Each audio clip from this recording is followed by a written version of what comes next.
I found all the buttons. Okay, first item on the agenda is the approval of the agenda and any announcements. Do we have any announcements? Nothing from staff. Thank you. Do we need to make any modifications to the agenda as it's printed? Do we have a motion to accept the agenda as written for June 11th, 2026? So So moved. moved. Oh, second, Dan? Motion and second. All those in favor of approving the minutes, please say aye. Aye. Not the minutes, Aye. the agenda, excuse me. Opposed? The agenda is approved. Now we'll talk about the minutes.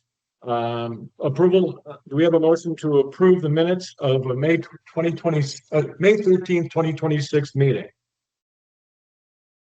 So moved. Second, Second. Dan? A motion and a second. Any discussion on the minutes for May 13th? Hearing none. All those in favor of approving the minutes for May 13th, 2026, please say aye. Aye. Aye. Opposed? Abstentions? Motion carries. We'll now open the floor for public comment.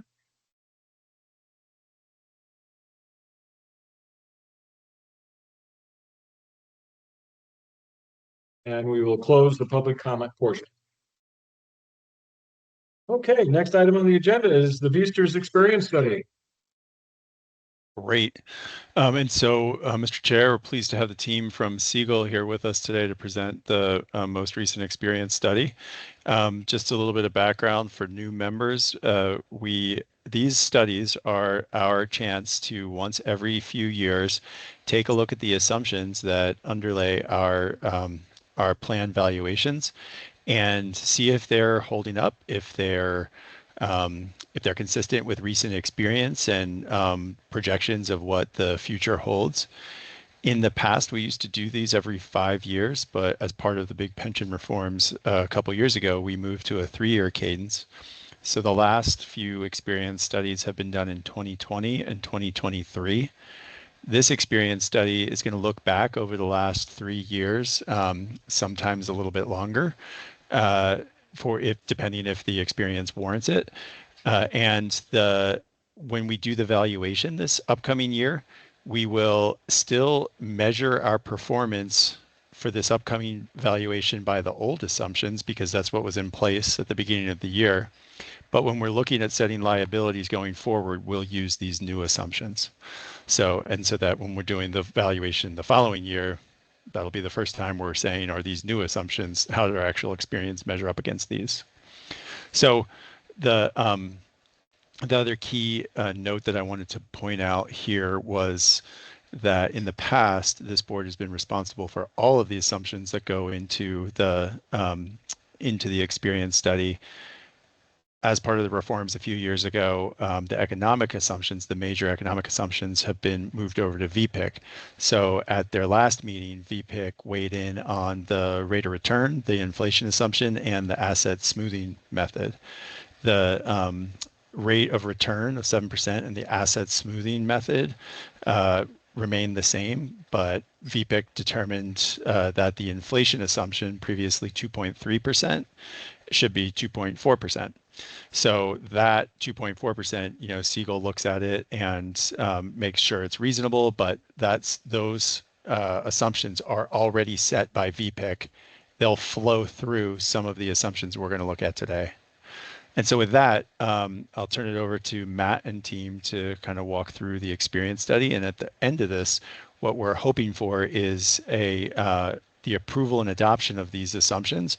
But of course, these are the board's assumptions. So if you have any questions, please ask them along the way. At the end, we want to make sure that everyone's comfortable. And if you're not, that we talk it through. So thank you very much. Yeah, sounds good. Thanks for the introduction, Tim. Austin, why don't you go ahead and share your screen? I think you can go right to slide 4. And keep in mind, this is just for everyone's benefit. This is a pretty long presentation, but it's got an executive summary that we really want to walk through. One of the reasons why it's long is because this really serves as our report.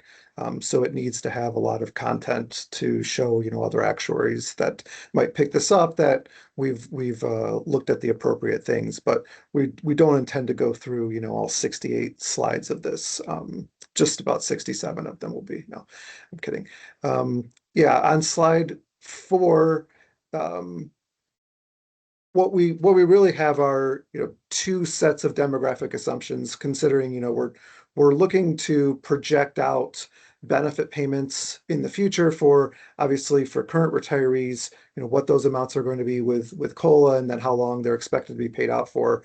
But then certainly for active members, what their benefits might be, when they might commence, and how long those will be paid out for, including, the COLA applicable to that too.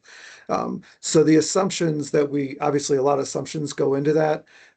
They really are kind of live in two houses. One of them is what I'll call it the demographic side, and those are based on, the behaviors of people. And for that, for most of the demographic assumptions, we kind of look backwards in time, and the process typically is to, you've got an assumption that's current, and it's based on theoretically all prior experience. Now we've got 3 new years of experience.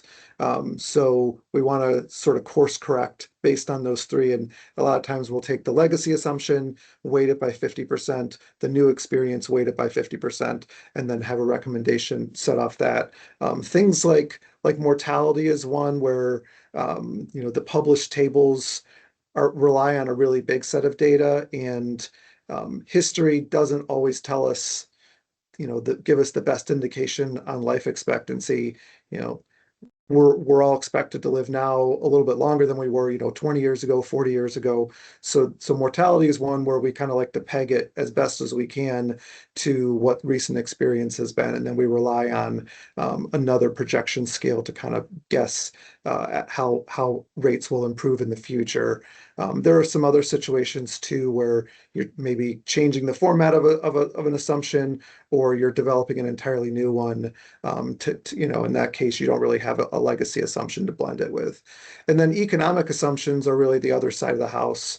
Again, most of those are certainly the big ones are under the purview of VPIC, but they do kind of trickle into the assumptions that you have purview as well. And those tend to be all forward looking. So you use the past sort of to see how things have happened, but there are expectations of things like inflation or real rates of return, that you rely on to set those. So the things to keep in mind are, there is no right answer. So it's all about mitigating gains and losses as best as possible. That you'll never get it right, but the idea is to predict the pattern of cost over time as best as possible, because that the cost is going to emerge as it's going to emerge, and we're really just trying to predict how that's going to happen. And then the assumptions are long term. So we are looking at in many cases, we're looking at potentially 80 years into the future. If you've got a brand new teacher, we're trying to predict when they're going to receive their last payment. So they're very long term. So things that we think might happen in the short term don't really necessarily, we don't put a lot of weight into those in setting the long-term assumptions. We just let them kind of materialize as gains and losses, and then the valuation process expects gains and losses, that doesn't expect us to be right every year. In the contributions, those deviations get recognized into experience over time. On page 5, this just shows the assumptions that we reviewed and kind of the 2 houses there, the economic and the demographic. So those are what we plan to talk about, either at a high level in the executive summary, and in some cases we'll show you some of the detailed slides where pertinent. And then 6, Austin, why don't you pick up and kind of run through some of these numbers that we have here? Sure. So this slide includes a historical gain loss table that's similar to the version that's included in the valuation report. The purple line can be viewed as a cutoff between the gain loss amounts that are tied to the old assumptions and the gain loss amounts that are tied to the assumptions that were updated per the 2023 experience study. You may notice that only 2 years, kind of what Tim was briefly mentioning earlier, but only 2 years are after the purple line, which indicates that these gain loss amounts are tied to the recent assumptions, even though the assumptions were adopted 3 years ago in fiscal year 23. And this is because the assumptions, when they're adopted in fiscal year 23, they're immediately reflected in the liabilities and normal costs. However, but for gain loss purposes, the expected liabilities were already determined via the assumptions that were in place during the prior fiscal year or in fiscal year 2022 for this example. So there's effectively always a 1 year delay with when you'll see the change in assumptions in the gain loss amounts. Some of the highlights to point out are that lower assumed rates of turnover resulted in gains in the last 2 years. So we recommended increases to the turnover rates to address this. The retirement experience resulted in slightly larger losses. So we recommended appropriate changes to the retirement rates. And we also added a service purchase upon retirement load assumption this year. This is the first time we'll be applying this assumption, and we have a slide later in the presentation where we'll go over this new assumption in more detail. But this was kind of in attempts to address some of the retirement losses that we've been seeing over the last few years, because the retirement experience itself has seemed rather consistent with the current rates. And then lastly, another item to point out is higher than expected salaries resulted in large losses. However, we did recommend no changes to the non-inflationary component due to the high actual inflation that was experienced over the last few years. And we also have another slide where we'll kind of go over this aspect in a little more detail.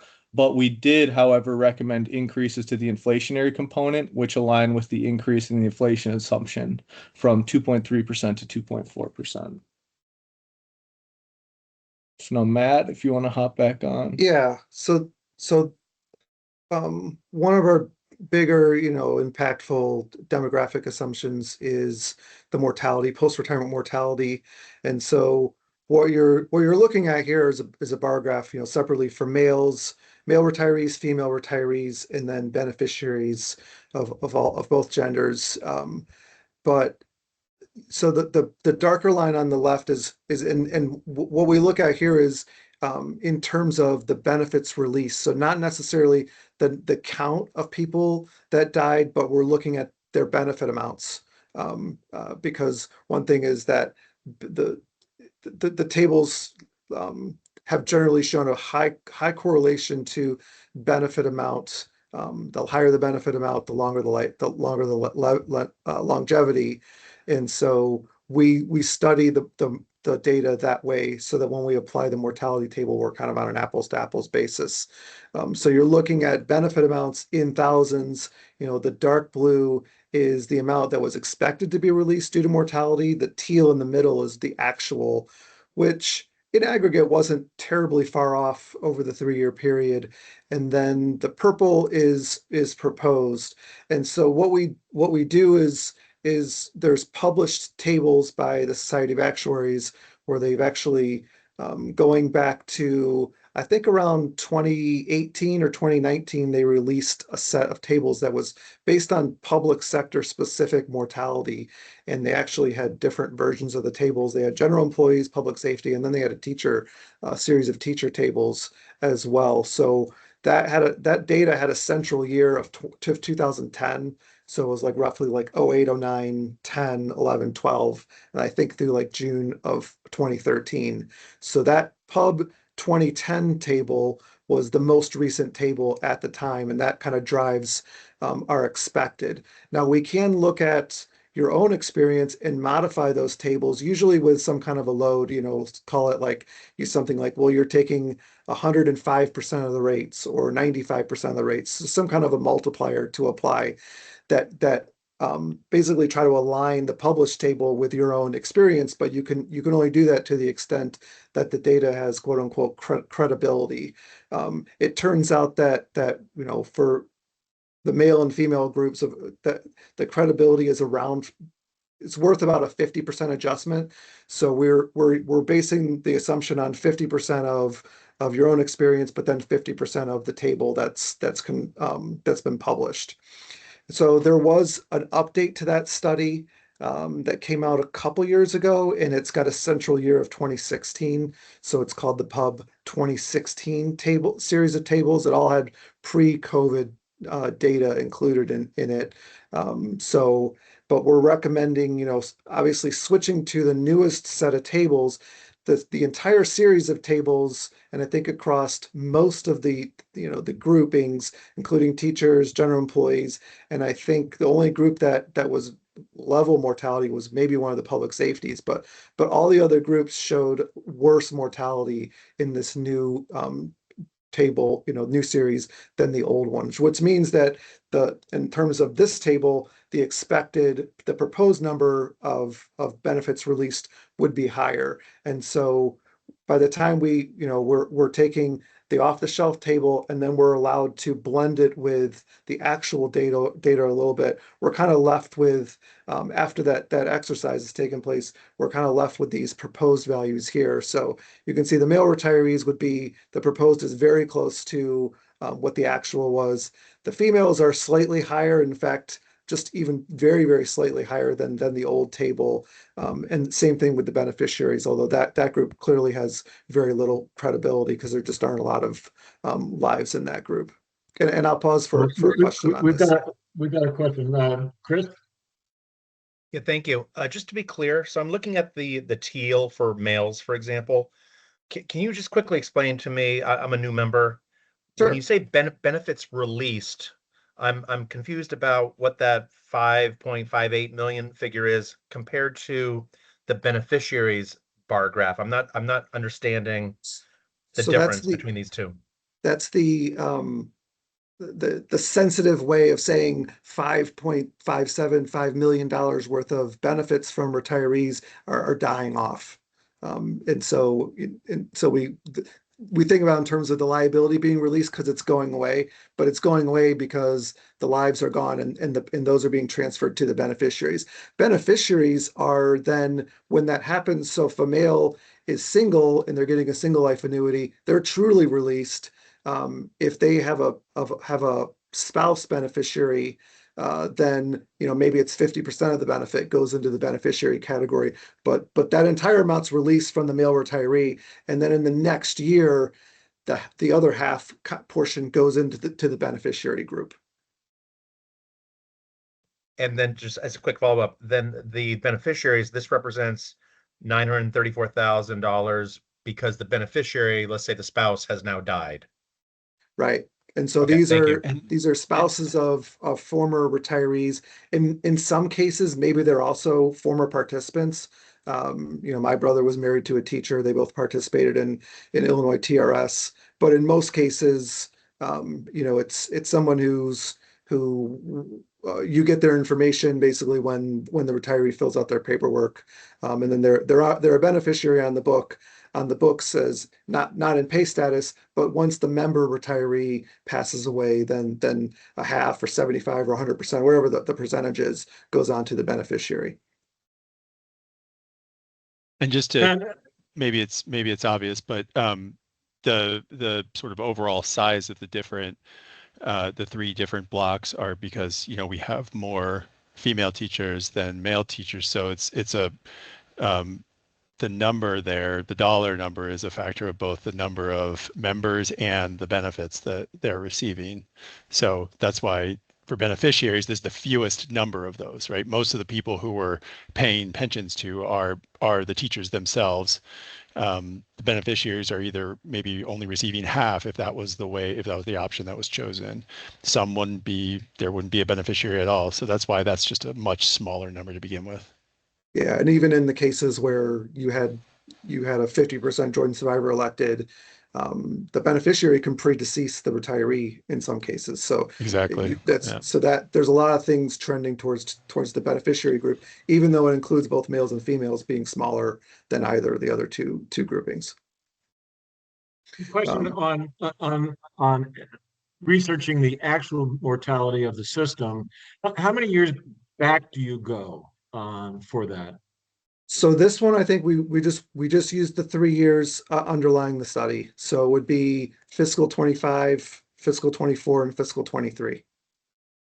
Okay, thank you. And so we do, we do propose definitely updating to the new series of tables. You can see that, for males, it won't have really any impact at all. And for females, based on, going from what was the prior expected to, or I mean, like the actuals to proposed, there was the 2016 tables did have, like I said, very slightly worse life expectancy. So when we get to this slide, kind of with what's the actual cost impact. And the other thing too is updating the mortality improvement scale. There is not a new scale beyond the one that we were using, but there is an adjustment to that scale that has been widely adopted. So it's still a mortality improvement projection scale from 2021. It doesn't include any COVID time period data in there, but there are some adjustments in it that were kind of like IRS based. So both of those two things have inertia to pull the liability down slightly due to mortality. So we broke it out separately, but this is just one of, obviously a few components.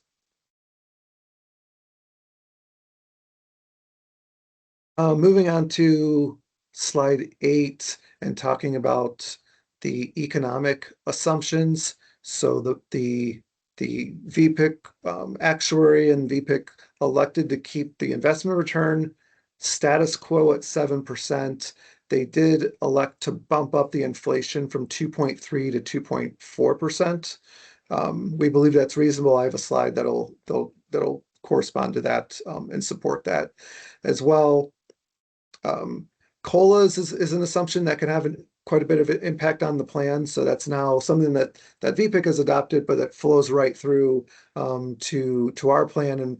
And we do an analysis based on, simulating inflation and then calculating what actual COLAs would look like based on the simulations, and then deriving a best estimate of long-term inflation when we apply that. So that basically looked like, a 5 to 10 basis point increase in which obviously corresponds to the 10 basis point increase in inflation pretty tightly. But we do an analysis of that. So that'll have a slight increase in cost. And then there's an administrative expense assumption that we add on to the normal cost effectively. It's 45 basis points of projected payroll, and we looked at actual data, actual expenses over the last few years and compared that to what the expected was. And I think that was pretty close there, so we can keep the 45 basis point assumption. And then from a high level perspective of the cost impact of this, so these are the baseline in the first column are really your last year's valuation results from the June 30, 25 valuation. I would probably focus on the second row, the accrued liability. So just to get an idea, we were at 4 billion, basically 790 million in liability. Just the COLA change, so bumping up the COLA a little bit would put that up to about 4.8, a little bit over 4.8, which is a 0.4% increase. Mortality, like I said, has had the tendency to bring the liability back down. So that's about, what was that, about 60, just under $60 million. So roughly 1.2%. And then the all other assumptions. So these are kind of tweaking the retirement rates, the turnover rates. Austin mentioned the service purchase load that's in their salary scale, all those types of things, basically, resulted in they all netted out to be like no change. So we're netting out to, again, a 0.8% decrease in liability. So that's like $40 million decrease in liability.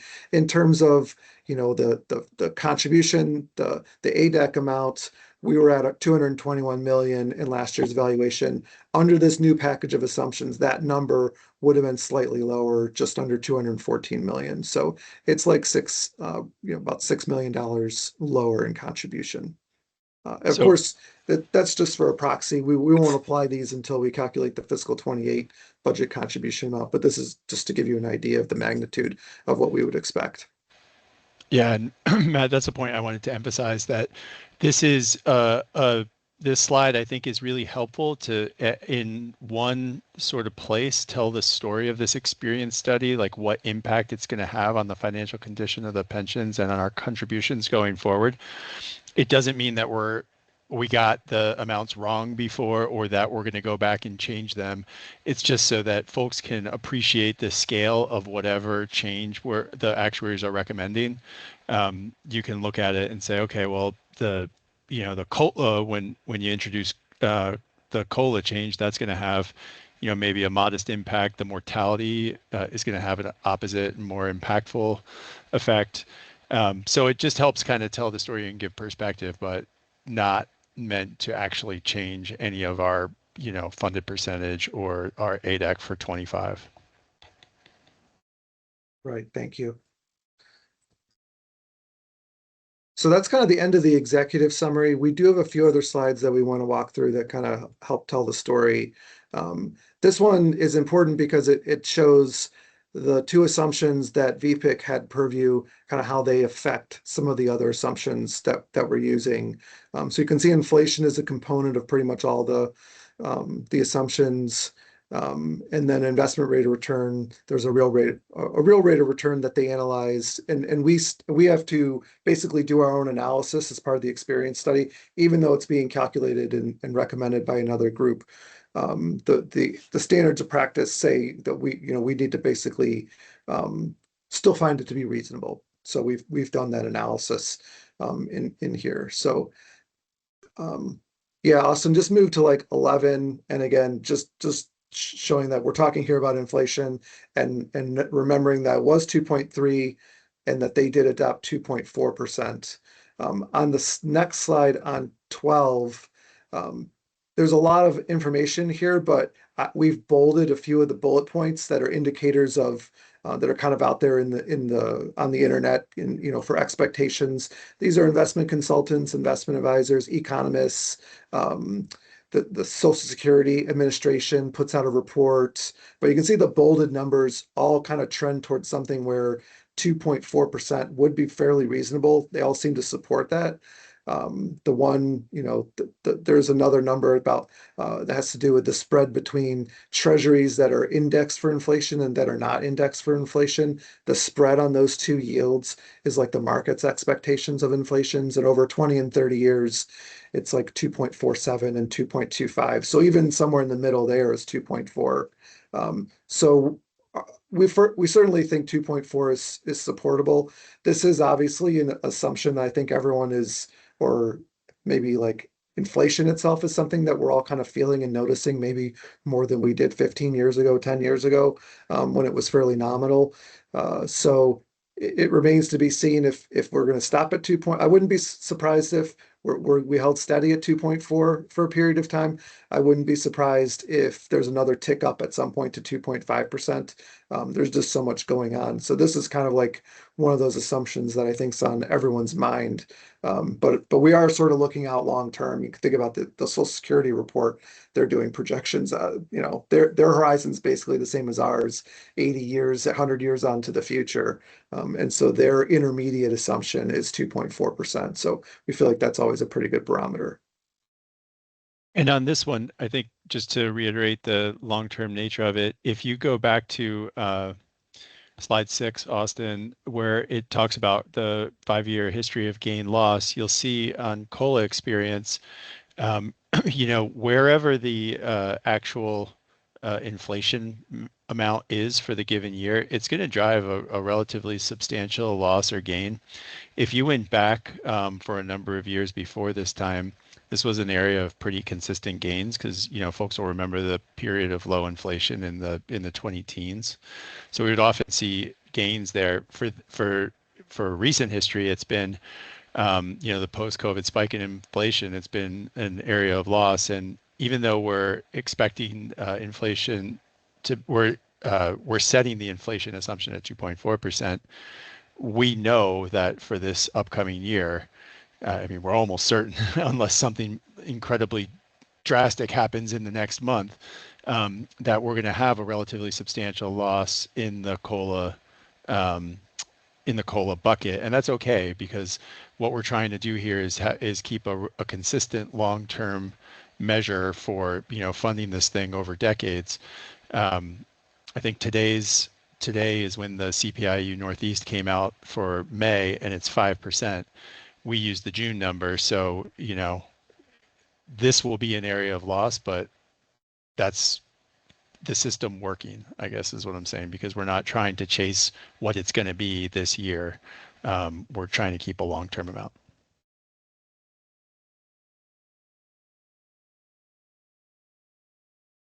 Okay, thanks, Austin. So the next is, Can I ask one question on that? Yeah. And I certainly don't have a better answer on the inflation assumptions, but I just, it does like the sort of dramatic expansion of the national debt, to historic levels. I don't know. Again, I don't have a better number. I'm not questioning your number, but it does seem like there's some structural things going on in our economy that, I don't know. It doesn't seem like business as usual to me with the way our national debt is ballooned out. I think Yeah, from my, or go ahead, yeah, Matt. go. No, I was What? gonna say, I totally agree that there's just so much going on, that, like I said, we're kind of left to look at the projections from some of the experts, and they're all kind of long term for them usually is like 10 to 20 years.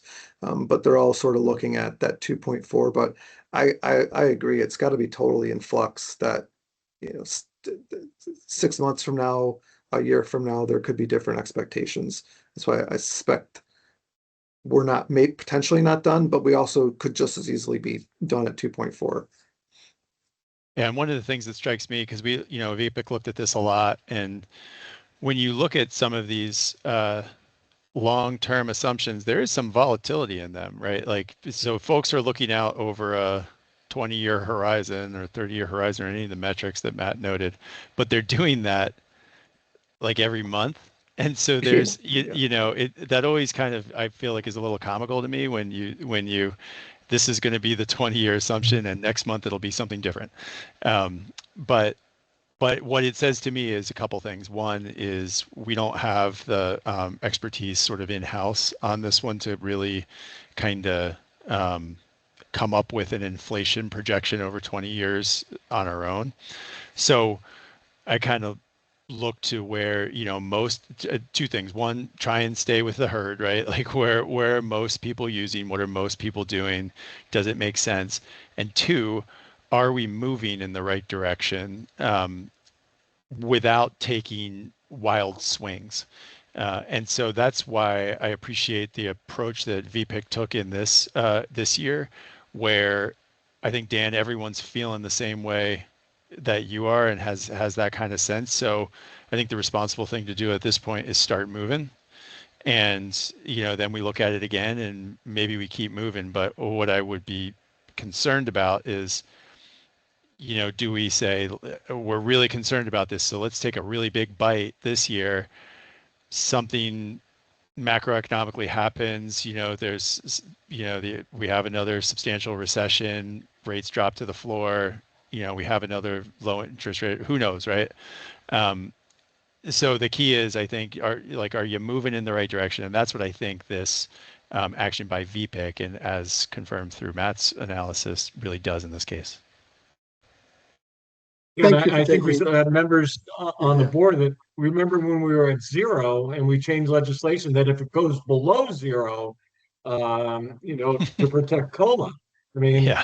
and whoever would have thought that inflation would have been there, and we were having the same discussion about what should our inflation rate be because it's zero, and we were looking on the long term and we had a higher number. So I agree with the discussion that's going on.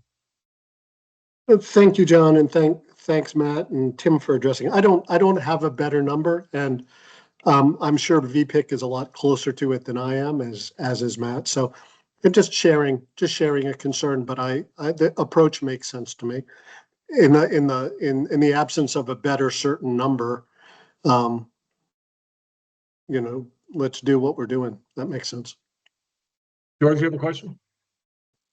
Yeah, just real quick. I know during COVID we had a pretty sharp increase in inflation. Did we take the same measured approach using these experts before when approaching this inflationary number, or did we take more drastic steps like going from 2.2 to 2.5 or 3? Just curious. We held steady last time, right, Matt? Yeah. In the 2023 study. So yeah, at that point I think so 2023, it was already spiking at that point, if I recall. And I think, there was a lot of talk about this is transitory, this is supply chain, all that good stuff. And I think we took the approach was, this feels very anomalous given the fact that we're coming out of COVID, and the concern there, I think, was overreacting when we didn't really know what happened. And then it as it kind of came right back down. So I think after that, it's probably embarrassing for everyone to listen to give my economic views of the world, but we've seen it persistently high. So as I think about our reactions to what we saw a real anomalous thing happen with inflation following, a once in a generation pandemic. And so we held steady there, but then we saw things stick a little bit high. And so at this point, we're in our next experience study, and then it's like, okay, well, it's prudent to move. If you start moving too fast, that can have, outsized impacts on liabilities and everything, and we could just be, in on the downside in 3 years. And so have run the risk of having overcorrected. So I think that's how we've dealt with it in the past. All right, thank you. Yeah. Yeah, that'll be that's always a common theme, is that these assumptions are a lot easier to predict when you're looking out the rearview mirror. Like 3 years from now, we'll be like, well, obviously inflation was going to be high for 5 years or 10 years. But it's hard in the moment to do that. And just quickly on the investment return assumption, this is what's now the old assumption, but kind of still current. But this is how we got to 7%. So the inflation plus real rate, those two together, was like a 7.38. We'll call it like a 50-50, whether you meet or exceed your assumption. The 50-50 break-even point was like 7.38. And so by using 7%, that basically gave us like a 38 basis point cushion, if you will, which improved the probability of meeting the 7%. So the next slide has kind of our analysis of what basically maintaining 7%. There's a lot going on the left, but kind of focus on the right. Those same numbers then would be, now we have a 2.4% inflation. We have a geometric real rate of return to 4.75. Those are kind of our two components, the purple and the teal, and those add up to 7.14. So in order to maintain a 7% assumption, we basically now have a 14 basis point cushion. And so what was a confidence level before of probably like 54, maybe 55% chance of meeting or exceeding 7 is down to like a 52% chance, but it is above a 50-50 chance. So we still think the 7% is reasonable, based on the assumptions that we use, which we did look at some capital market assumptions that were from Siegel Marco Advisors, which is our investment consulting arm, which were as of quarter one of this year. So they were not, very stale. They were probably about as new as we could get our hands on. It was about 5 years ago that we moved down to the 7, wasn't it? Yeah, it was around that. It was the Okay. 2020 experience study Okay. where we did it. Yeah, 7.5 to 7. Yep. That was what I wanted. I was going to make that point for newer members, that this number has been, I don't know if 7.5 was the peak number, but I definitely remember this has been incrementally reduced. I think it was 8.25, right, Matt, or somewhere Yeah, around there. it was higher. We call it 8.25, but I think there was like a select and ultimate scale that started out at like 8.5 and graded down or something like that. But on the average, we called it like 8.25. I think It was a while 8.25 was back. before that. The selected Oh, it ultimate was? Okay. years was like Yeah. 7.95, because we came from 7.95 to 7.5 to 7, which was I actually have been working on a report with NASRA that I'll present to the board at some time in the next few months, that kind of contextualizes how our rate of return compares to the national averages. And I think we were maybe a little bit slower in coming down than our peer systems, and which resulted in us coming down a little bit more drastically. Hence why I am now always saying let's just move more measured in the right direction, Right. because those big bites really have an outside impact on budgets and sort of what the overall capacity to fund the systems is. Okay, then just looking at salary scale, again, we've got an inflation component, and then we have a productivity component, which is like an economic, it's like how average salaries increase just for kind of being more generally productive, like how they beat inflation. And then there's a career productive merit and career scale part of it that's people kind of advancing in their careers, which is more fundamental, like if someone gets a promotion or whatever.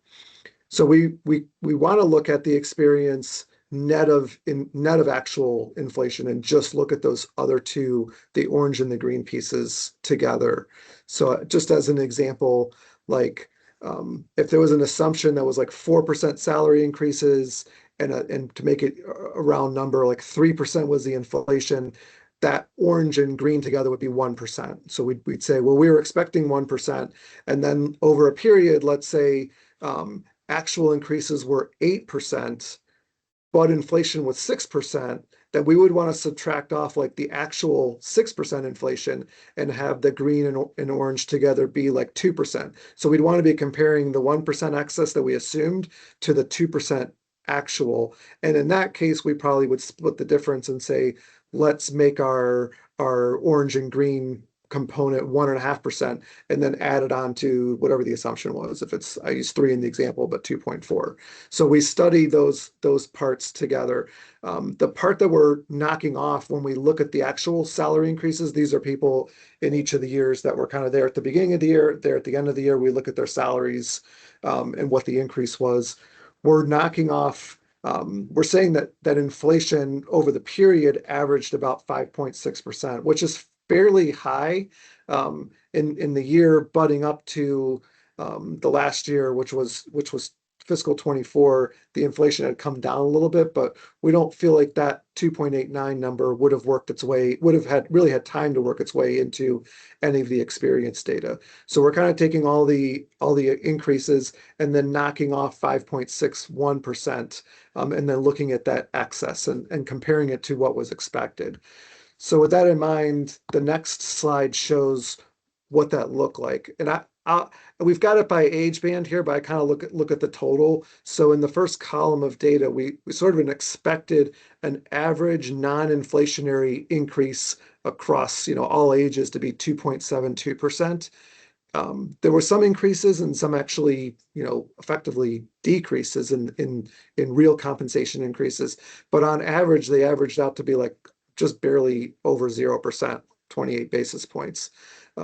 So we kind of feel like just with the high period of inflation and just maybe there weren't able to be increases that were keeping up to it. And we kind of feel like it'd be unreliable to recommend a decrease, like averaging out going from a 2.72 to a 0.28 and somehow getting to like a 1.5% recommendation to add on to the inflation. That just feels like too drastic. So what we'd really like to do is just leave this alone and then be able to look at 3 more years worth of data.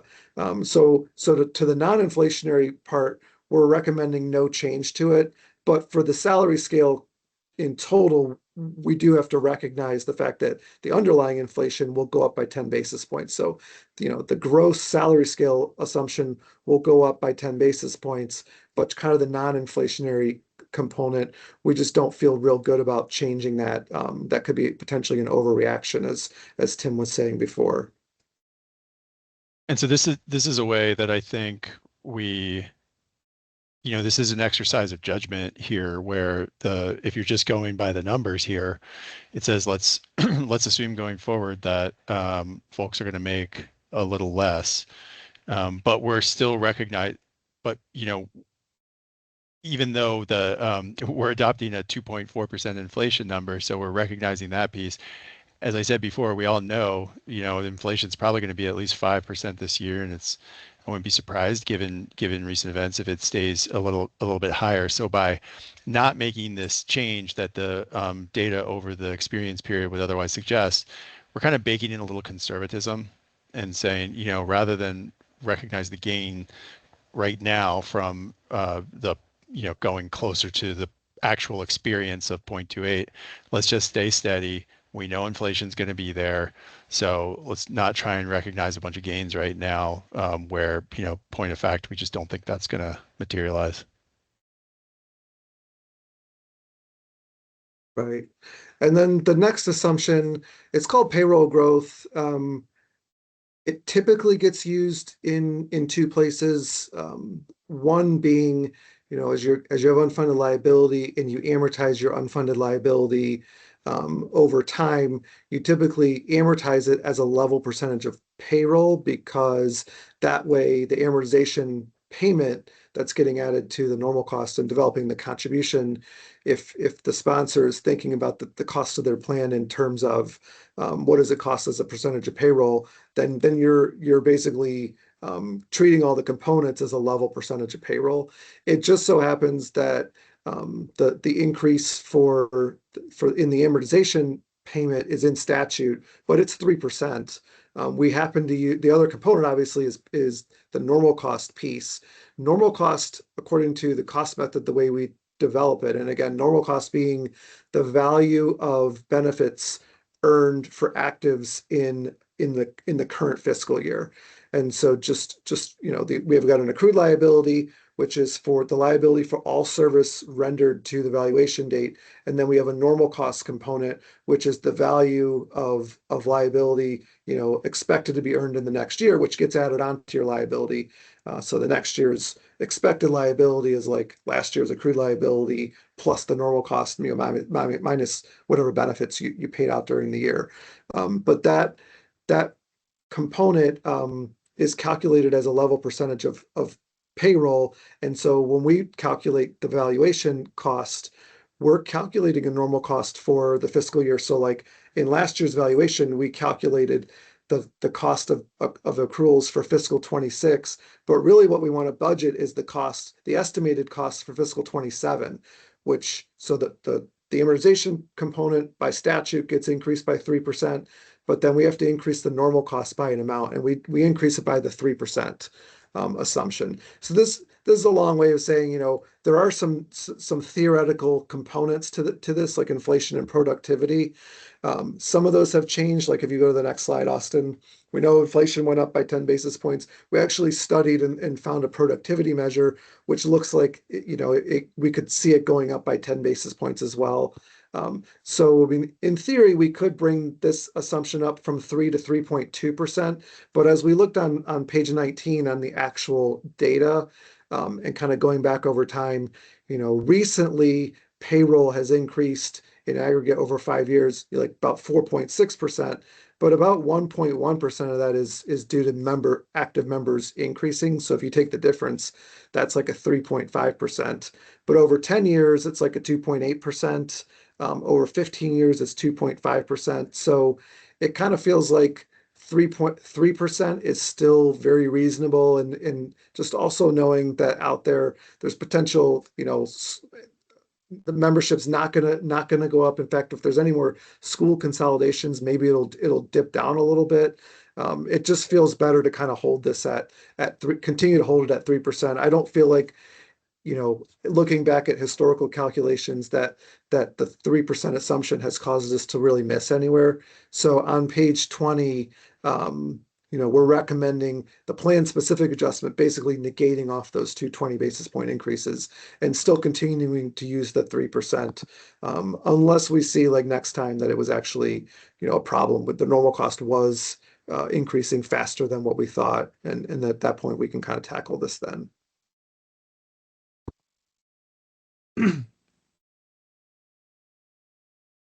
Then Austin, you want to take this one? Yeah, yep, sure.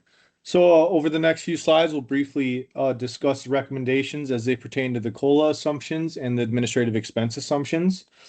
Regarding the COLAs, there's varying provisions dependent upon group and eligibilities as listed here. I won't go through all of these provisions in detail, but the one key differentiator to keep in mind is if a provision is tied to the total change in CPI, like it is for Group A members, or if it's tied to 50% of the change in CPI, like it is for the Group C and B members.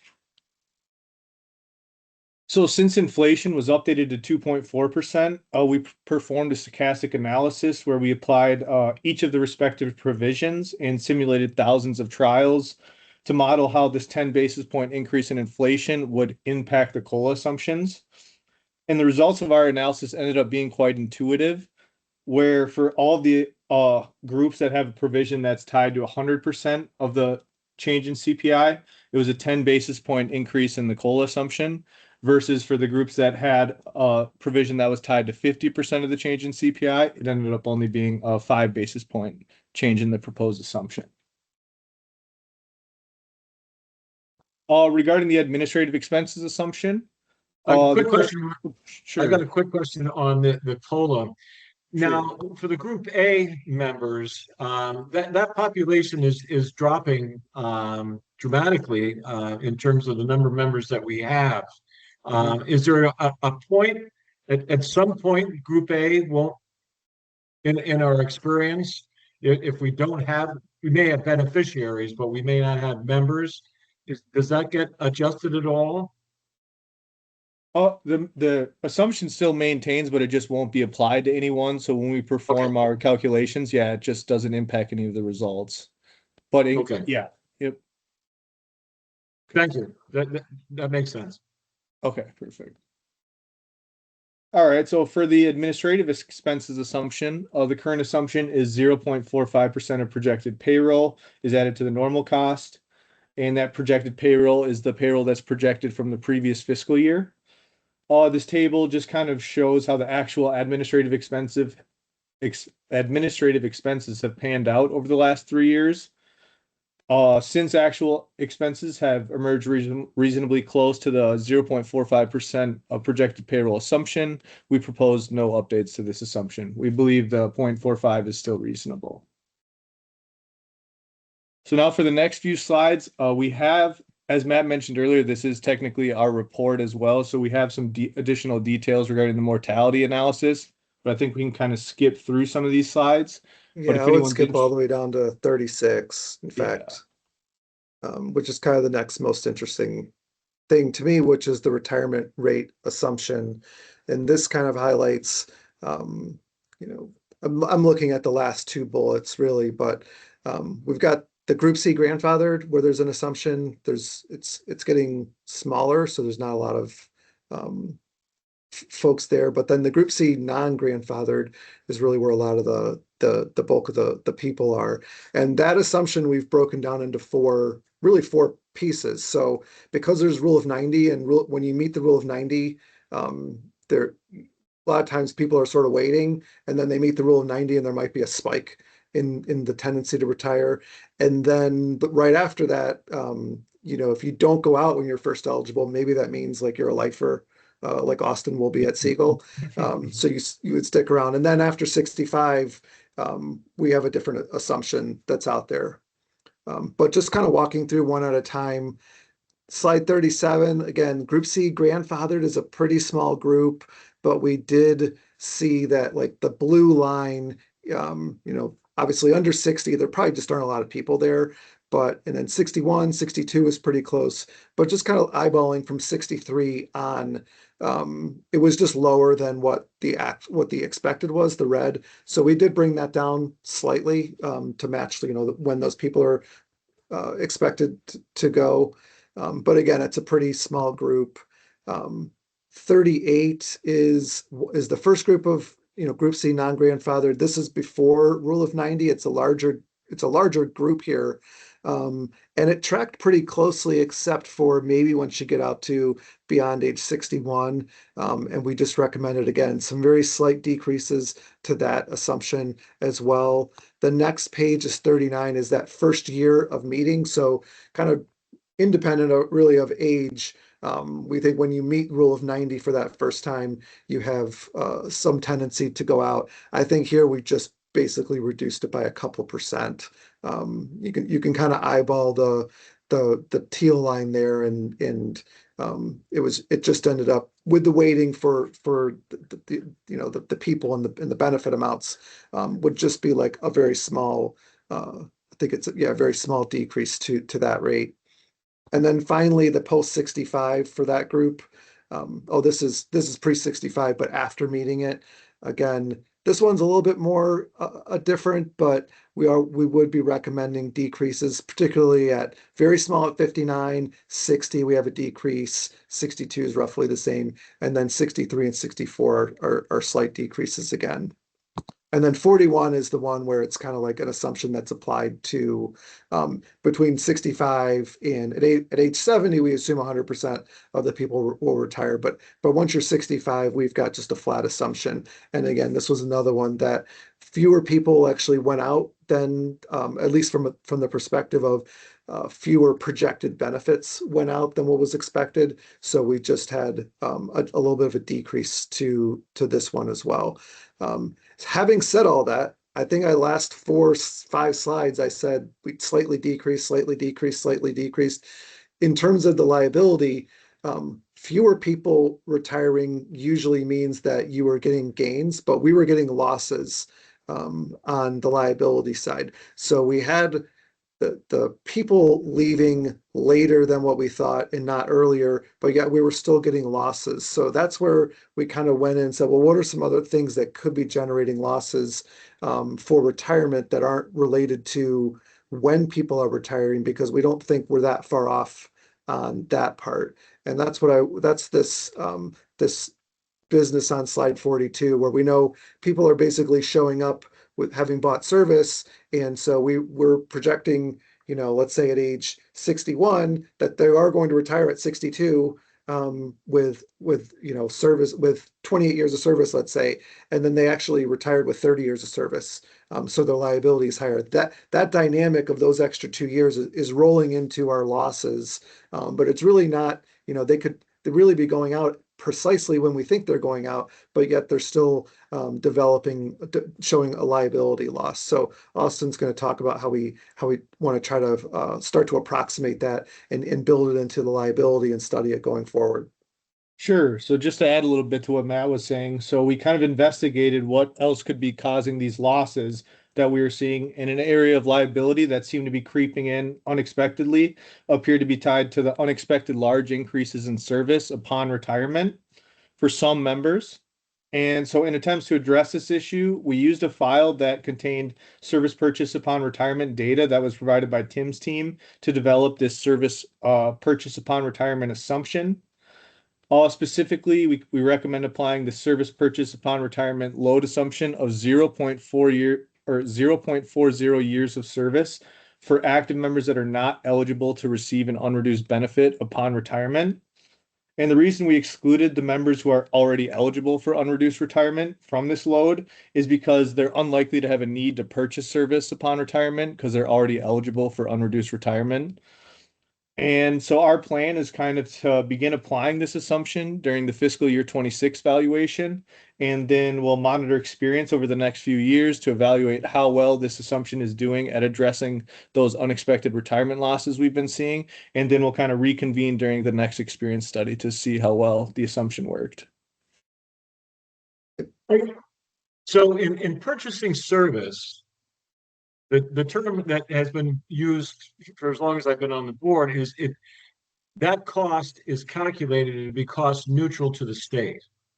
And so is it the calculation is off, or just that the more people are purchasing service? It's so basically from a gain loss perspective, when you determine an active member's expected benefit, so say last year this member had 20 years of service, we expect their benefit, we calculate their expected benefit based on 20 years of service. Then when they actually retire 1 year later, if they purchase 5 years of service, they have an additional 5 years of service. So their actual benefit is coming in much larger than we expected, but we can't account for that unless we apply this load. So this load is kind of an attempt to address that issue where there are as illustrated in the table, there's a non-de minimis number of members that are purchasing service upon retirement. So this is kind of one way we apply this load to kind of, we apply it to all members because we can't predict which members specifically are going to purchase service, but we apply a smaller load to all members in attempts to kind of negate some of those losses that we're But the seeing. key Yeah, word that Sorry. you mentioned is that they are purchasing it. So they are paying for it. Mhm. But that's not a liability. That goes into that's a contribution. So I mean, to the to whether it's actually cost neutral, that's beyond the scope of probably what we've done. Theoretically, it is. I suspect it's probably not, because people would do. I mean, like I buy a shirt when it's on sale because I feel like I'm getting a deal. I don't necessarily go, but pay full price for it. So Right. And unless I I need a think, shirt, but you know what I mean. So we're Yeah. that part is happening. But in the liability side, we're getting these losses, and maybe we just never have put it together with the fact that we had a contribution gain that we never really showed you, like, oh, but these are offsetting. I think we've started to do that recently. I remember last year's valuation, we specifically made the point of like, we had a loss here, but there's contribution gains on this other side that where members are paying for it. I don't know that they're paying dollar for dollar, ultimately. Tim's right. probably going to correct I me. think our hope is that in the aggregate of all the, I imagine for every single person, is it dollar for dollar to the liability? Probably not, but in the aggregate, that's what our assumptions are designed to do. And it's something that I Yeah. think over the course of the next year, we're going to use some of the data from this study and probably think about whether or not some of those service purchase factors or other things need to be updated. But that notwithstanding, as I've always understood this retirement assumption and the liability associated with it, is that it does not take into account the offsetting asset that the system gets when someone purchases the credit. So what we're just trying to look at here is sort of the liabilities that are associated with retirements and whether or not there are gains and losses. Over on the other side of the balance sheet, there's an unexpected asset that has showed up, but it's not measured as part of this retirement assumption. Yeah, that makes total sense. Thank you. Yeah. In fact, we would have trouble delineating that in our gain loss anyway. So if like, for example, if there was a retirement loss in a year of like $18 million, when we do it, we just have like where they were last year and what the data shows this year when they're retired. We just wouldn't know how much of that was. It would be, it's not part of really the process to split out how much of the 18 was from people going before we thought they were going to go versus the ones who purchased service. But if we knew that number, and then we also knew what amount that they paid, let's say it was 8 million that they that the 8 of the 18 loss was because of service purchases, then hopefully there's a contribution amount more than expected of $8 million that completely offset it. We haven't really done that, but we have at least started connecting the dots on it. Thank you. All right. So I think we can kind of skip through some of these next few slides as Yeah. well. I think that's probably all the detail that we really wanted to go over. And this next page 53, we'll pause here because this would be a good page as you think about the different assumptions. And when we talk about them or think about changing them, the impact that they have on the liability and the impact that they have on when we develop gain loss. This is a really nice cheat sheet for that. So this page 53 is a good reference slide.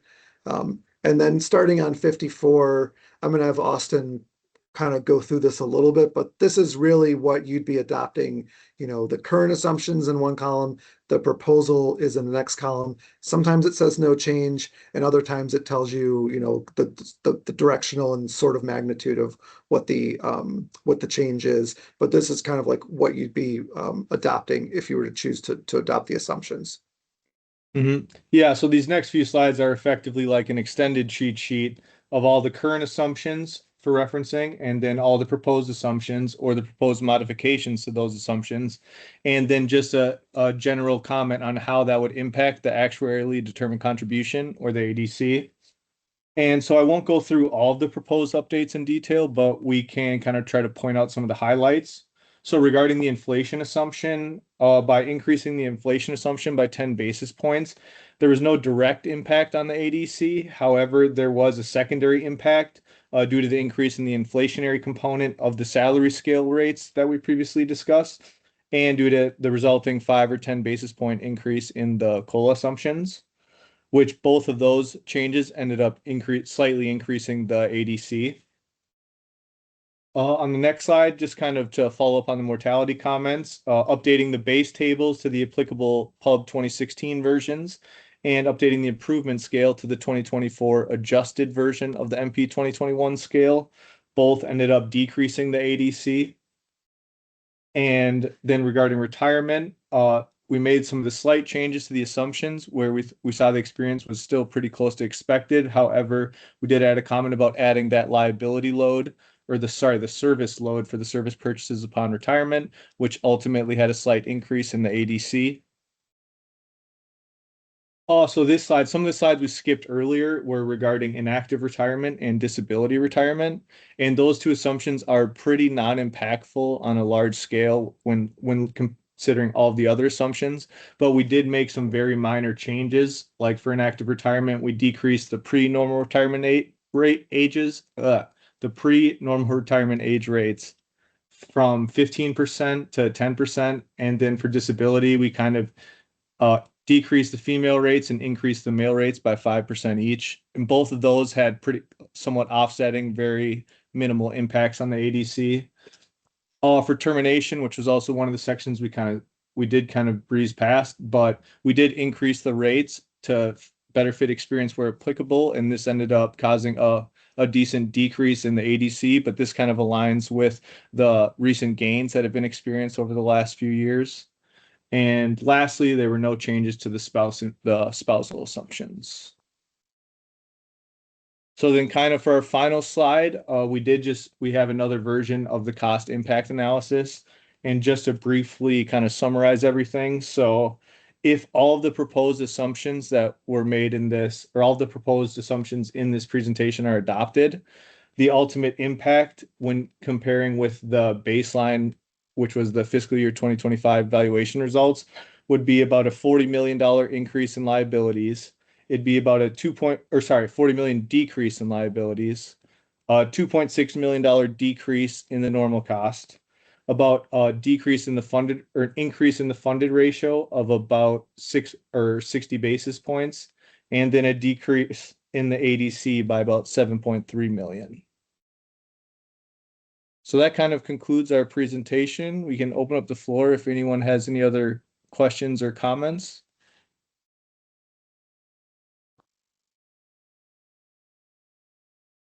In the end, very good news. Yeah, kind of like no news almost, which is Right, good news. exactly. Yeah. But I think that I'll leave it at that. I think the changes in the assumptions, I think, make sense and were thoughtfully done. And I think, honestly, not having a very radical change, I think it's proof of concept for the decision to go down to a 3-year cadence. What our goal in doing them over these shorter time periods is to take an honest and deep look at our assumptions every 3 years, but hopefully not have dramatic changes. And just because there wasn't a big change doesn't mean that this was not a useful exercise. Like I think doing this in this way is always very helpful because it helps prove out the liabilities. It makes sure that this board's doing its governance, role and kind of asking the questions about like, well, why are retirements kind of coming like this, or like what could be happening? Well, maybe it's this purchase thing, So try and account for that, experiment and see if that answers it over the next period. So I thought a very helpful exercise, and I really appreciate the back and forth with the team from Siegel to get to this place. So, Mr. Chair, one thing I would put for the board's consideration is a motion to adopt the assumptions set forth in the June 2026 experience study as presented, effective July 1, 2026. Do you have someone comfortable making that motion?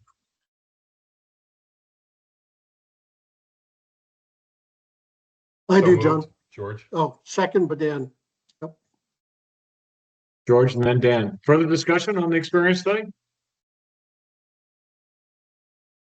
All those, excuse me, in favor of the motion, please say aye. Aye. Aye. Aye. Opposed? Abstentions? Motion carries. Thank you, Matt, Austin. Excellent presentation. Really appreciate all the work that you've done, and also just to Tim and staff for the work that's done on your side. Well, we appreciate it, and thank you for the feedback. Thank you. All righty. Next item on the agenda is the fiscal year 27 employer direct upgrade presentation. Right, and that'll be me, Mr. Chair. I'm just going to share my screen. Try and move through the remaining items on the agenda relatively quickly. This is sort of in the nature of an FYI.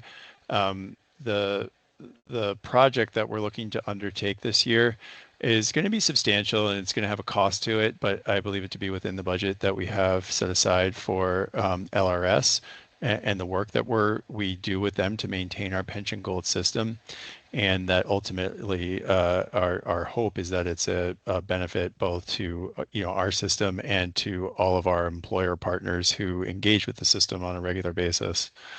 So what are we doing? And what is employer reporting? This is a quarterly process that we have with our schools and our municipalities, where every quarter they report to us, teacher salary, creditable service, and they remit funds to the system that we in turn hand over to VPIC to invest. So it's pretty simple on the state side where we have mostly a single employer that just has a direct payroll feed. It's a bit more of a manual process on the teacher and municipal side.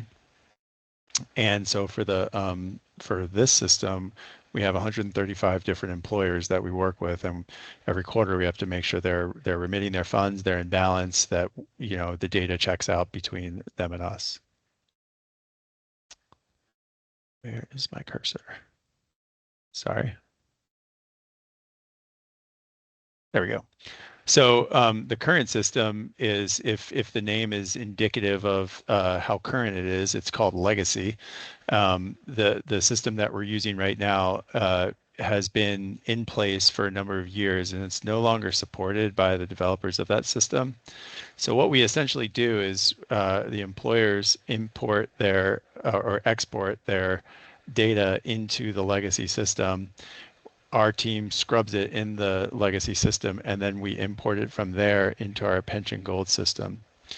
It requires a lot of manual support, and it has pretty limited functionality. And as I just put a picture of the of what a landing page for a district looks like. It doesn't appear as the most current type of system. What we're trying to do is cut that intermediary out, the legacy system, and go directly into, have employers import directly into, or sorry, I keep saying this, export directly into the legacy system.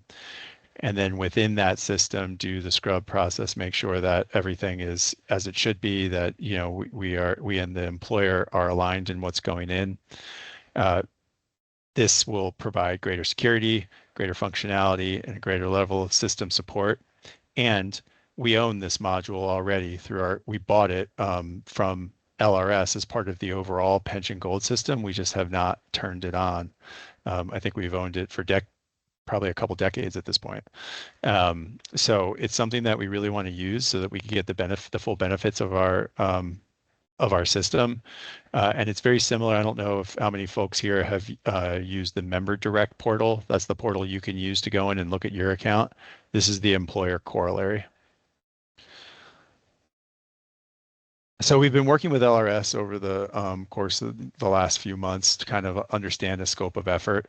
They believe that this is a 700 to 900 hour effort to get this in place, but a number of those hours are part of our flat maintenance and support charge. So it's one of the reasons why this is pretty attractive, is because for the overall 700 to 900 hour project, the amount that we'd actually pay for on the hourly basis is only about half of that.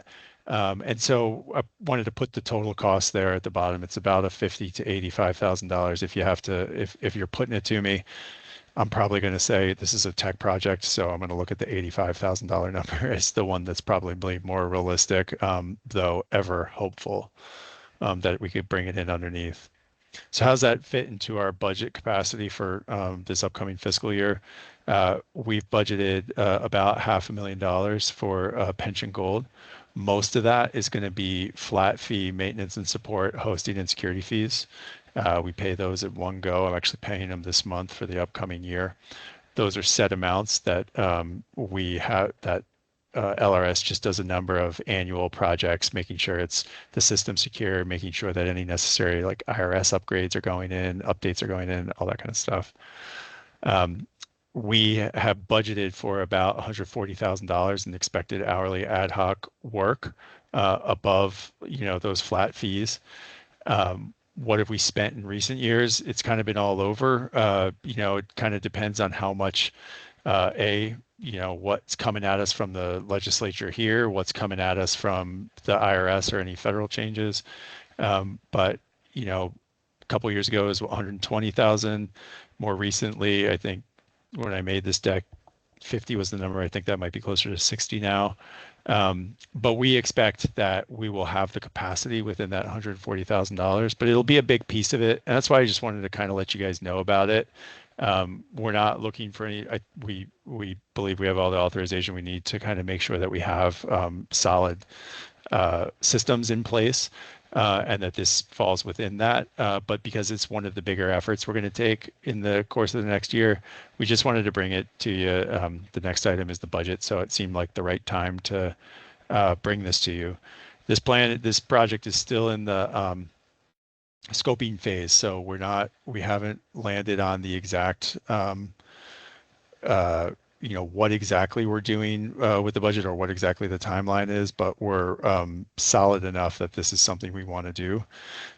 Nicole has been looking for another project to manage after some of the more recent changes from the pension reform legislation have kind of worked their way through the system.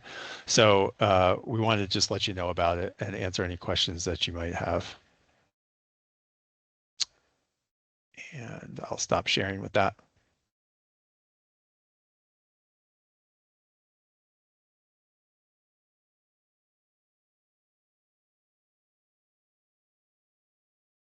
Okay, let's move forward to budget presentation. Super interesting. I know that topic was.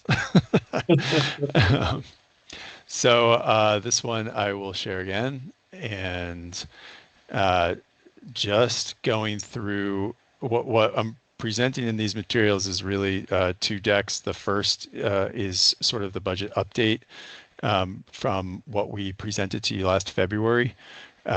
What we presented last February is an appendix to this at the end, so that you had it for convenience. But really, this was the first year we kind of took a new approach to how we were going to present the budget to the boards. In the past, what we did was just present the budget as we proposed it to the legislature, the governor and the legislature, and the board would approve it. And there may be small changes from there, but we never actually came back to the board to kind of give a more updated budget as we enter into the fiscal year, and we wanted to change that this year.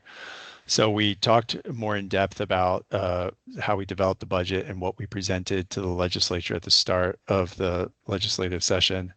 But as expected, there are some tweaks as you go along, including very happily that the positions that we advocated for both in the retirement division and at VPIC were approved by the legislature.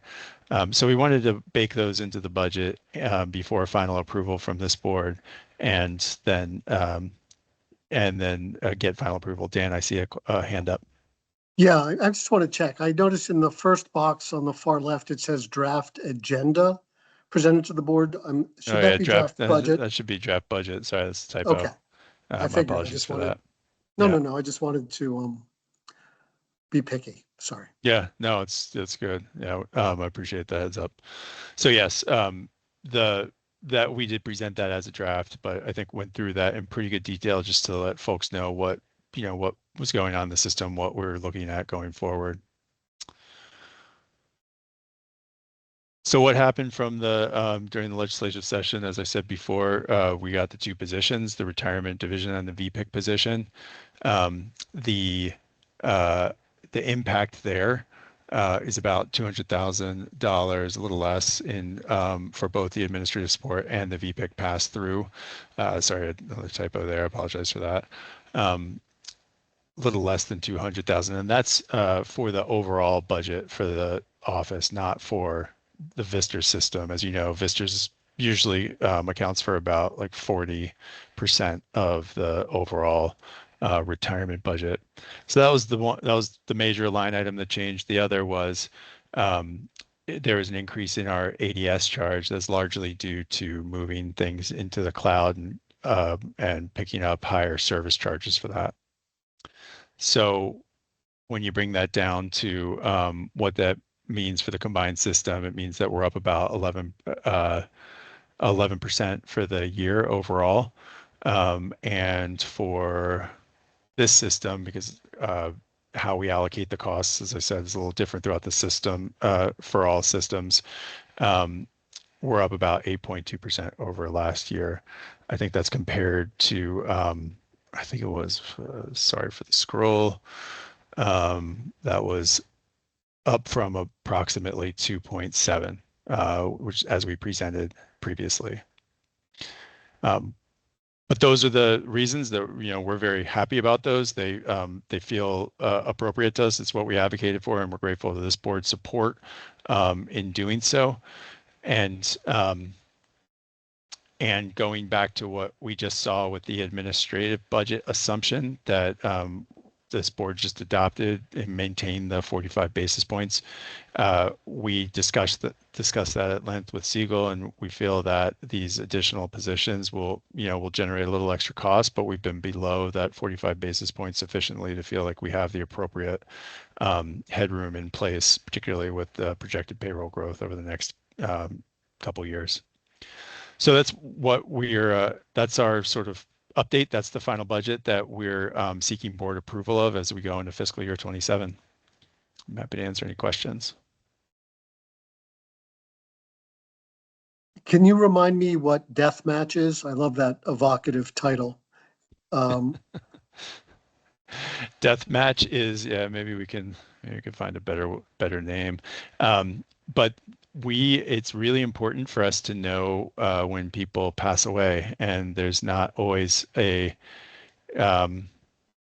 don't email you when they die to let you know that they died and you should stop paying them a pension check. So we do find out from different vendors, like for example, with our health insurance, we might find out that way, but we run checks, batch services with our membership with these services that match up your members with, like the Social Security Death Master File and other data sources, so that we can confirm if someone's passed away, and that way we know to turn off the pension and initiate the payout or settlement process. And the vendor we use for that, as Justin will talk about later, is Thomson Reuters. Is someone comfortable with making a motion to approve the final budget as presented? So moved. A second? Second, George. Motion and a second. Further discussion on the final budget? All those in favor of the motion, please say aye. Aye. Aye. Aye. Opposed? Abstentions? Motion carries. Annual contact review. All right, we're going to kick this over to Justin for his time to shine here. Yeah, and we're gonna go probably 45 minutes. How's everyone feel about that? Really get into it. You know? Thank you, Bill. I really appreciate it. So yeah, I think what we've really been trying to do over the last year or two is we give folks a heads up, sort of like Tim was saying with the budget, when contracts are coming that need board approval, and we try and preview we're going out to bid or what our process is, and we try and give updates along the way before a decision comes. And I think what we're also trying to do now is give a snapshot so folks have a more of a macro idea of what might be coming down the pike. And so I think that's what I wanted to put together here. And I know we have new board members, so I think just getting everyone sort of maintaining the speed here with all of these issues. So wow, thank you, Bill. And this is just a reminder that there, for VSTRS and the other two boards, there's a combination of contracts. Some are shared, some are held in the treasurer's office, some are approved by one or more boards. So it is sort of a complex ecosystem, but for all of our contracts, we do have to go through anyone who's dealt with rigorous contracting procedures. We have to deal with the Agency of Administration for approval in many cases, also the Agency of Digital Services for anything involving data, which most contracts now do have, as well as we have a dedicated AAG to help us get Attorney General's office approval and for any modifications. So that's sort of the structure in which we work in. Bill, could you advance, please? And please stop me for anything. I'm always too happy to talk about contracts. And this is just another reminder, not all contracts are born equal. What we have is in the state, you're allowed to have what's called a contract waiver plan. Each agency can have one, and they get approved by the Agency of Administration, but there's recognition that certain contracts such as LRS and Empower are so complex, and the offloading and onloading, that in most contracts you have 5 years from an RFP process to 5 years of a contract. And I think the recognition is that some are so complex, getting getting someone onboarded and offboarded just is not realistic in a 5 years. So for those, you are allowed 2 extra 5-year terms. Nothing's automatic in state government, so you're not beholden to that. If at any point, these contracts have, termination clauses and all the rest if anything came up, and also natural points where you will see on our next slide, we may have 2 or 3 years left on a contract, but we might decide, well, we'll do 1 year at a time, because they're mutual agreement. There's no automatic renewal when it comes to state contracts. So it's a lot of just making sure that, especially with new vendors, you might see that we're not running into 5 years all at once. We want to really go slowly and see how things are going. So that's just a bit of a high level. Wow, thank you, Bill. You've done this before. And so this is a snapshot of contracts that sort of impact VSTRS members and the board and implicate them in one way or another. And just to show the sort of breadth of what we have, Reinhardt, as folks may be aware, are outside counsel especially for benefits and tax issues. We've had some really complex sort of federal issues. And it's really helpful when the legislature has an idea, or, we have a question about, boy, we haven't really gotten into that realm of federal taxation or tax code. And so we have a few years left there. This is, but, no amendments or extensions left. So that's something that we'll be thinking, but we'll have to go back out to an RFP process. Been very happy with them, but that's just the nature of the system wants us to keep, refreshing and not giving sort of unfair advantages to one entity.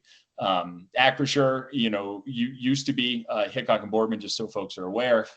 We have soon, I believe, looking at Tim, I believe we have a amendment coming up with Acrisure in the very near future that will be coming to the board in July, I believe. Yeah, it'll be in the next meeting. We'll have I think we nailed that down already, but no material changes, just extending some time. Yep. Thomson Reuters, this is I use online subscription search services. That is the aforementioned death match, but that is, we use it both for for retirement and visitors and for all three systems, but also for unclaimed property to helping make sure we can connect and verify people's identities. So VHI, obviously, I think the board, Tim's given updates there. You can see that there's no amendments left. So that sort of modified process is ongoing.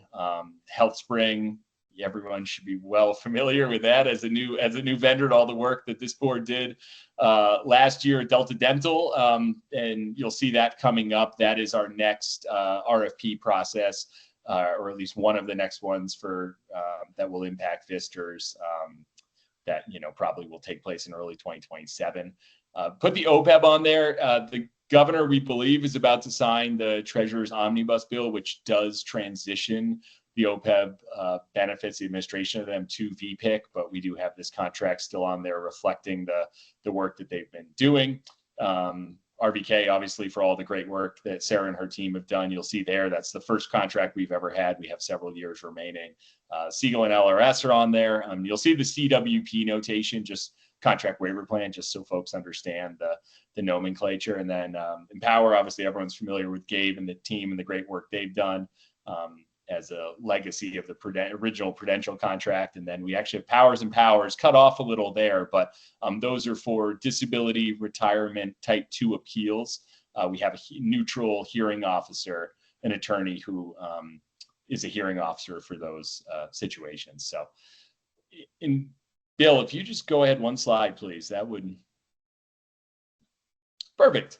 And this was just putting up, and I think we'll stay on this format of when these updates come, just trying to let folks know there are a lot of pieces, but just trying to put in front of you the ones that will be coming.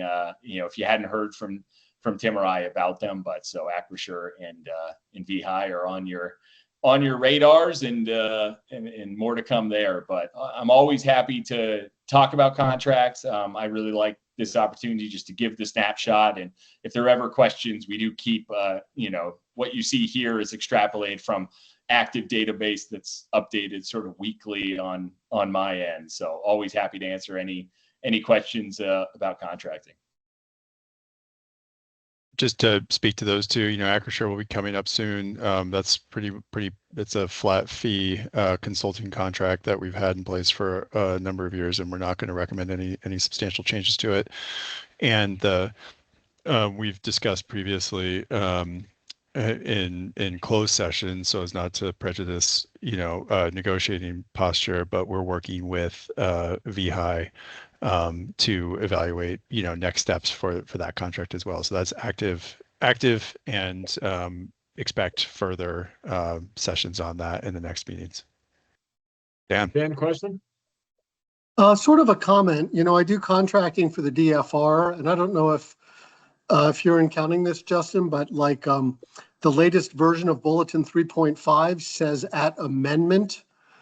To date, we've had to, append the newest version of attachment C, but now they're saying also attach their newest version of attachment D, and that becomes an approval requirement.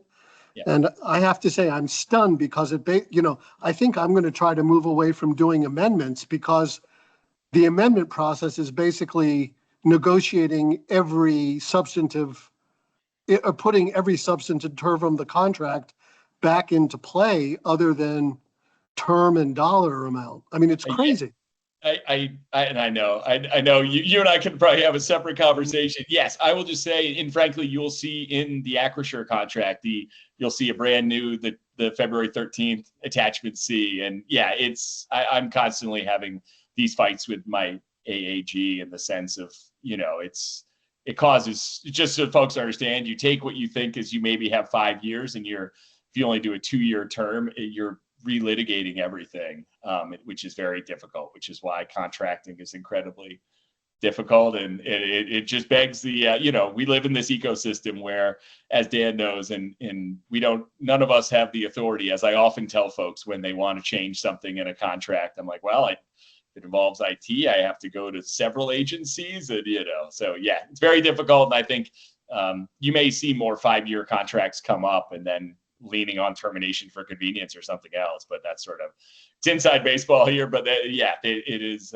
sometimes everyone means really well is what I'll say about the state contracting process. Well, and it does provide us some benefits. I will say that there's having the larger ecosystem, for all its difficulties and pains, it does provide us some ability to negotiate perhaps stronger terms than we would on our own, and provides also like a check, where it's funny, me having previously sat in Justin's seat, like sometimes what I'll be preoccupied with is the business need, and not not as concerned with some of the legal protections. And this process does give us and should give this board comfort that it provides additional layers of security and legal protections than we otherwise would have if it was just us on our own, maybe a little bit overly preoccupied with the business needs. So challenges, but also benefits, and I think Justin's doing an excellent job navigating it for us.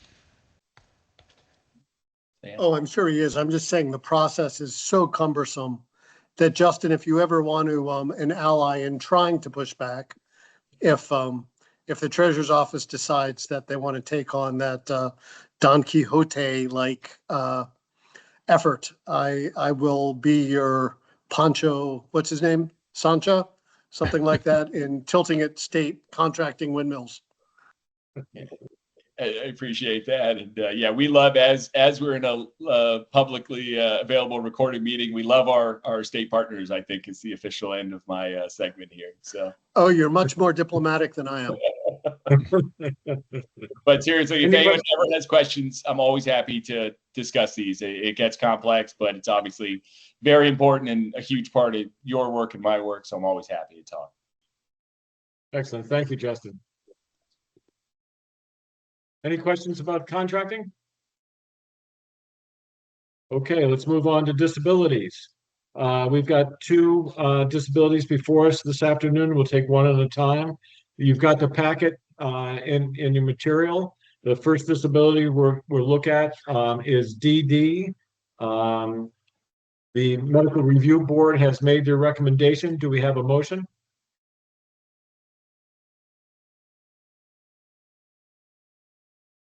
Move to accept the recommendation.